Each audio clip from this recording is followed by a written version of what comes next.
Alors, Bezrat Hashem, la Gemara de ce matin, Berachot, la page 6b. Amar Rabbi Chalabu, Amar Ravuna, Kol hanehene misoudat chatan, ve'eno mesamecho, over bechamisha kolot. Alors voilà que le prophète Yirmiyahu, il a emmené une prophétie avec une bénédiction. Quelle est la bénédiction? Odishama ba'arei Yehuda, Ubchutzot Yerushalayim. Après la destruction, Yirmiyahu, il était au moment de la destruction du temple. Et malheureusement, tout le monde a été exilé. Jérusalem a été vidée et délaissée. Il a dit, Odishama ba'arei Yehuda ubchutzot Yerushalayim, kol sason ve'kol simcha, kol chatan ve'kol kala, kol, ken, omrim, odu et Adonai Tsevaot. Alors il dit ici, si tu vas dans un mariage, et tu réjouis pas le khatan, tu over bechamisha kolot.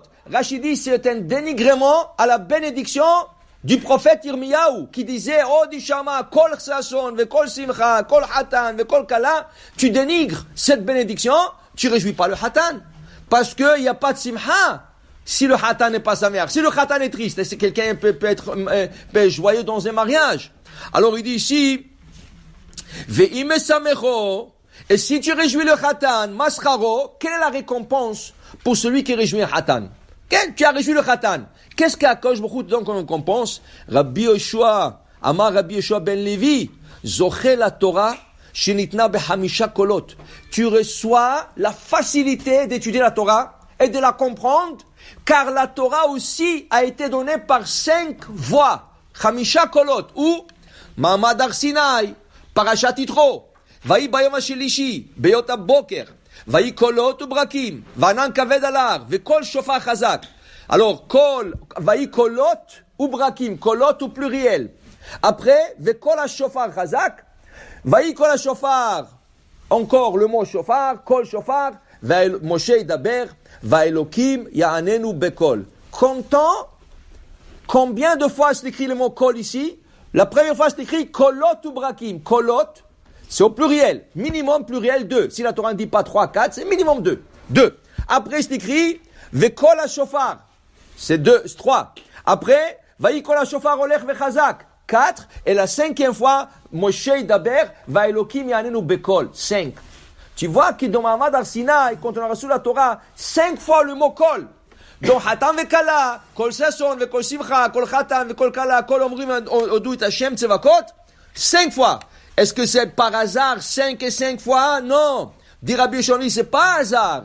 Si tu réjouis un Hatan, tu es zoché d'étudier la Torah plus facile. Qui veut dire, combien de fois tu veux t'asseoir étudier, mais si tu es découragé, tu ouvres un Gemara, tu sais même pas lire. Tu ouvres une Mishnah, tu n'arrives pas à la comprendre.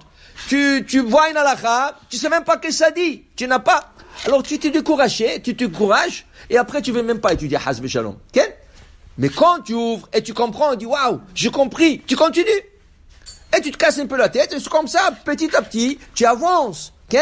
Alors quand tu as cette difficulté, tu sais qu'est-ce que tu fais? Tu vas réjouir un Hatam Mikala.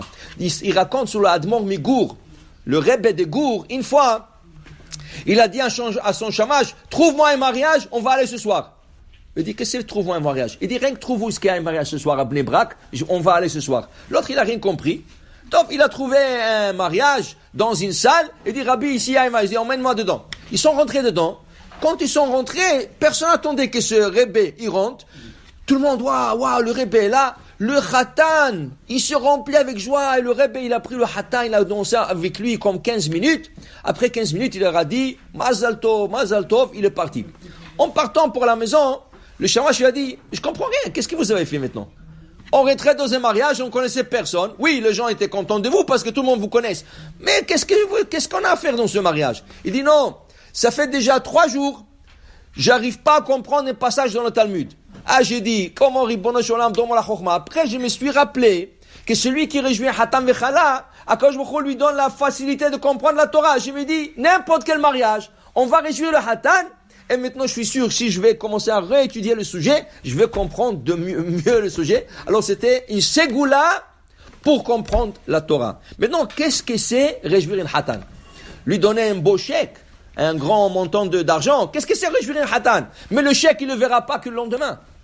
Nous, on parle le soir du mariage. Qu'est-ce que c'est? Alors la Gemara dans Masechet Ketubot nous explique. Tu vas chez le Hatan et tu lui dis, tu sais, la Kala que tu as pris, je la connais. Je connais la famille, c'est une bonne famille. Et la Kala, c'est midot tovot, des bons traits de caractère. Et tu sais, elle va être une bonne femme pour toi. Rien que tu lui dis ça, waouh, tu l'assures. Parce que le mariage, pour certains gens, c'est un stress. Parce qu'il ne sait pas qu'est-ce qu'il reçoit comme cadeau. Cadeau entre guillemets. Est-ce que c'est un cadeau? C'est un cadeau, un vice caché. Il ne sait pas, le pauvre. Maintenant que tu vas chez lui et tu lui dis, écoute, c'est une bonne fille, une bonne famille et tout ça. Alors là, Baruch Hashem, tu l'as réjoui, tu l'as assuré, tu l'as mis confortable. Ça c'est, et tu vas chez la Kala. Tu dis, je connais le Hatan, tu sais, il est sérieux. C'est un honnête, c'est un gars honnête. La famille, c'est une bonne famille. Alors ça, c'est Simchat Kam. Ça, c'est Simchat Khatan Vekala. Simchat Khatan Vekala, c'est de le réjouir de la Mara par des paroles, Bedvarim. Après, il y a une autre Simcha. C'est quoi? Tu prends le Hatan, tu danses avec. Les femmes prennent la Kala, ils dansent avec. La musique. Vous savez que il y a un temps, il y a à peu près, c'était à peu près 500 ans, il y avait au temps d'un grand décisionnaire Maharil. Le gouverneur de la ville, il a perdu sa femme. Il a décrété que personne a le droit d'écouter la musique pendant 1 an. Maintenant, lui, c'est un goy. Mais quand il a décrété, pas pour les juifs, pour tout le monde, il ne voulait pas entendre la musique dans la ville pendant 1 an. Il y avait juste à cette période, il y avait un Hatan Vekala qui devrait se marier. Ils sont partis demander un Shelatrav au Maharil. Qu'est-ce qu'on fait? Est-ce qu'on fait le mariage sans musique? Il dit non. Un mariage sans musique, c'est pas un mariage. Il leur a dit, sortez de la ville, allez dans une autre ville, et là-bas, vous prenez une orchestre et tout ça. Pour te dire, l'orchestre, ça met l'ambiance dans le mariage. Sans orchestre, qu'est-ce que tu vas faire? Tu peux danser tout ça, mais c'est pas la même chose. Alors l'orchestre, le chant, tout ça. Alors si tu chantes dans un mariage, tu danses avec le Khatan, tu le réjouis.